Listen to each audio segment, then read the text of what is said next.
Ninaitwa Irene Mkoi wa saikolojia na ushauri nasihi. Afya ya akili inajumuisha ustawi wetu wa kihisia, kisaikolojia na kijamii. Lakini pia afya ya akili inahusisha namna tunavyohisi, tunavyotenda, na pia inaathiri namna tunavyofanya maamuzi, namna gani tunavyochangamana na jamii, na namna gani tunavyoweza kushughulika na mfadhaiko na hali tofauti tofauti za kila siku.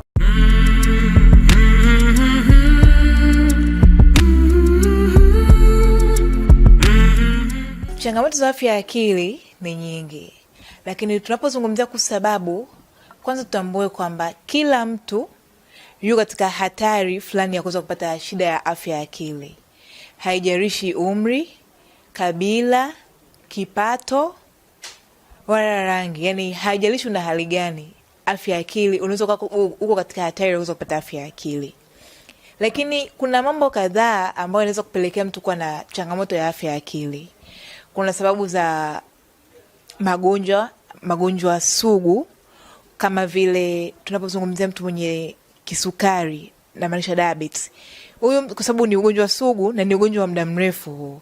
Kwa hiyo mtu anapokuwa na ugonjwa sugu unamsumbua kiakili kwamba mbona mimi siponi, mbona ugonjwa naambiwa nitakufa nao hivi na hivi. Kwa inamsumbua kiakili. Kwa hiyo mtu anajuta automatically anaingia kwenye shida ya afya nini? Afya ya akili. Kuna experience ama tuseme matukio au mapito mtu aliyopitia wakati wa utotoni, kama kunyanyaswa, yani kufanywa ukatili wa kimwili, kupoteza wazazi, kutengwa. Haya yote yanaweza kumsababisha mtoto kuingia katika yani ukubwani au utotoni kuingia katika changamoto ya afya ya akili. Lakini pia ni hali za kijamii na kiuchumi. Mtu kuwa na kipato kidogo, kutokuwa na uhakika wa kujihudumia, inaweza kumpelekea mtu kupata shida ya afya ya akili. Lakini pia kijamii, kama mtu jamii inamtenga, jamii haimoni, yani inamsema vibaya, yani hafurahii uwepo wake katika jamii, hii pia inaweza kumpelekea mtu kuwa na changamoto ya afya ya akili.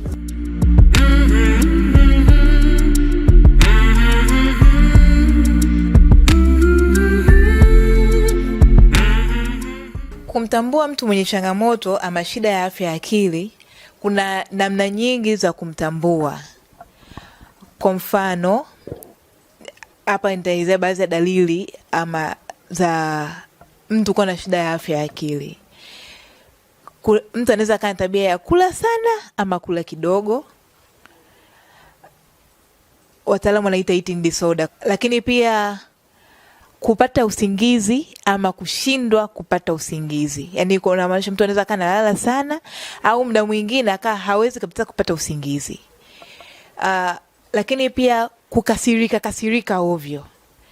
Yani unashangaa tu mtu mbona sasa hivi tunasema mbona fulani amebadilika, mbona siku hizi anakasirika ovyo. Hakuwaga hivi zamani.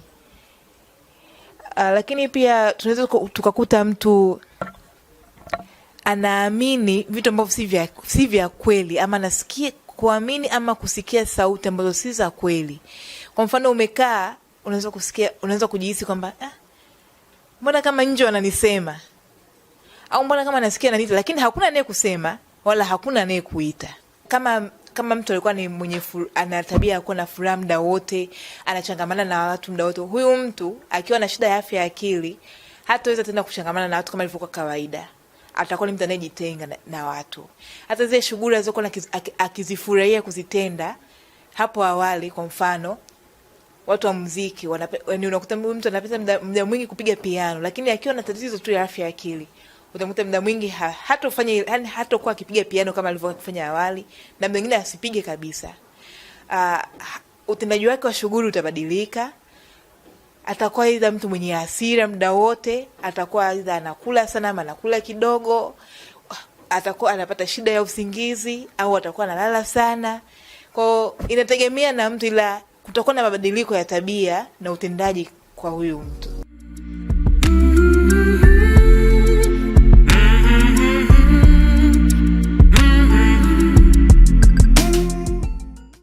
Ili kuweza kuimarisha afya ya akili, kwanza tunasema kama kuna kama umeweza kupambana na tatizo kisa kwamba huelewi wapo kupata msaada, ni vyema kuonana na mtaalamu, mwana saikolojia ama mshauri nafsi ili aweze kukusaidia. Ila pia changamana na watu. Yaani usipende kukaa kuwa mpweke, kukaa kivyako ama kujitenga na jamii. Hakikisha katika muda wako, katika ratiba yako ya siku unapata muda wa kuweza kuchangamana na watu. Lakini pia tunashauri kwamba uwe na muda wa kufanya mazoezi ili kuimarisha afya yako, kwa sababu hata mwili unapokuwa umepoa inaweza ikaleta shida. Unaweza kaumwa magonjwa mengine ambayo hao magonjwa ya kawaida ya kitabibu yakakuletea pia shida kupata ugonjwa wa afya wa akili.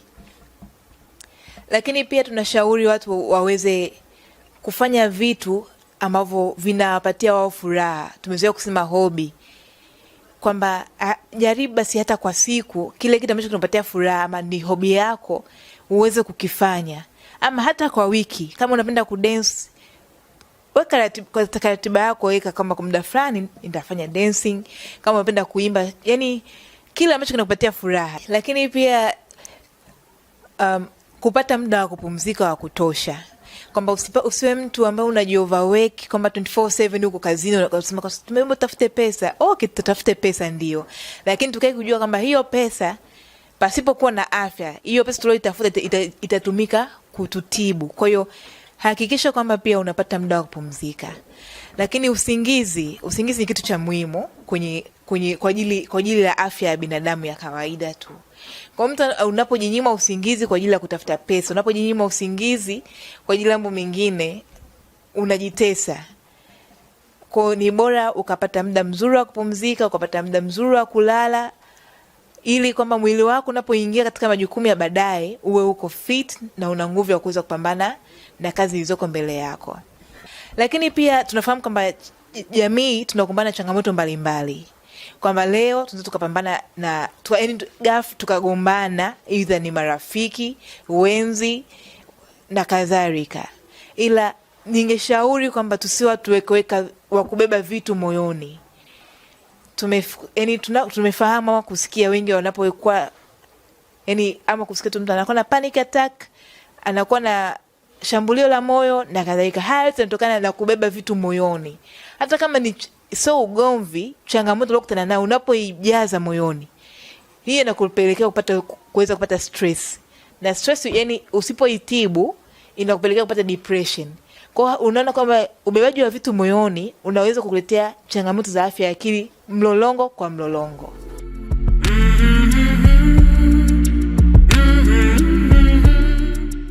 Kwanza tufahamu kwamba jambo lolote unalolifanya, iwe ni kazini, iwe ni kusoma, iwe ni lolote, linategemea akili. Kwa ni muhimu kuilinda afya ya akili ili ufanisi wako wote uweze kuwa mzuri. Kwa hiyo ningependa watu tuweze kuzingatia vitu mbalimbali kama awali nilivyotangulia kuvisema, lakini pia tujizoeze kujifunza namna gani ya kuweza kulinda afya zetu za akili. Kwa mfano, hakuna binadamu asiyekabiliana na stress. Hakuna. Ila ni namna gani tunavyokabiliana nayo.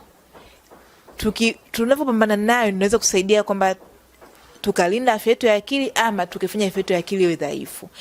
Tukipata na jambo ambalo linatushtua ama kuumiza akili zetu, sawa, tutumie muda kutafakari, lakini pia tujifunze namna gani ya kuweza kulipumzisha hilo jambo ili kwamba tusiweze kuumiza sasa akili zetu. Lakini pia kama nilivyosema awali, muda mzuri wa kupumzika, kufanya mazoezi, lakini matumizi ya simu pia. Tujitahidi kwamba matumizi tunayokuwa nayo yawe yale yenye manufaa ya akili zetu. Wengi hasa mabinti kwamba tunapenda kuingia kwenye mitandao ya kijamii, na nimeona wengi wakiathirika na hili kwamba maisha wanayoyakuta kwenye mitandao ya kijamii wanayatamani, lakini wao hawana. Au wanaona wenzao, vijana wenzao, mbona wameweza kufikia hivi, mbona wameweza kufanya hivi. Kwa hiyo hebu tujitahidi kwamba tunapo scroll kwenye mitandao ya kijamii, tu scroll vitu ambavyo vinaweza kulisha ubongo zetu kuzifanya bongo zetu za manufaa na si kuziharibu. Lakini pia hata ulaji wetu unabidi uwe mzuri, ile ya kwamba afya zetu za akili ziweze kuwa sawa. Kwa maana ya kwamba namaanisha ya kwamba ulaji wako unapokuwa mbaya, mwili wako utaumia, na mwili wako ukiumia unaweza kupata magonjwa mengine kama kansa, kisukari, na haya magonjwa ukiyapata kwa sababu ni chronic disease yatakupelekea pia kuja kupata shida ya afya ya akili. Kwa kusema hayo, ningependa kusema kwamba nashukuruni sana kwa kunisikiliza. Niwakaribisha tena wakati mwingine katika mfululizo wetu wa vipindi vya afya ya akili. Karibuni sana.